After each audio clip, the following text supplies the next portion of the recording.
திருப்பூர் மாவட்ட ஆட்சியர் அலுவலகத்தில் நேற்று இரவு சூறை காற்றுடன் பெய்த மழையில் 3 மரங்கள் பெயர்ந்தும் முறிந்தும் விழுந்து வாகனம் நிறுத்துமிட மேற்கூரை மற்றும் இருசக்கர வாகனம் சேதமடைந்துள்ளன.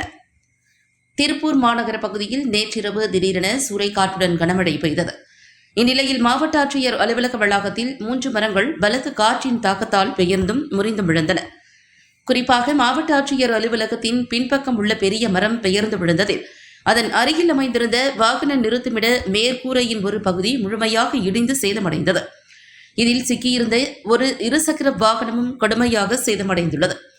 இரவு நேரத்தில் இந்த சம்பவம் நிகழ்ந்ததால் அலுவலக வளாகத்தில் ஆட்கள் நடமாட்டம் இல்லாததுடன் வாகனங்களும் குறைவாக இருந்ததால் பெரிய அளவில் உயிர்ச்சேதம் மற்றும் சொத்து இழப்பு தவிர்க்கப்பட்டது. சம்பவம் குறித்து மாவட்ட நிர்வாகம் உடனடியாக நடவடிக்கை எடுத்து முறிந்து விழுந்த மரங்களை அப்புறப்படுத்தும் பணியை தொடங்கியுள்ளது. தொழிலாளர்கள் மற்றும் உதவிக்குழுவினர் மரக்கிளைகளை வெட்டி அகற்றும் பணியில் ஈடுபட்டு வருகின்றனர்.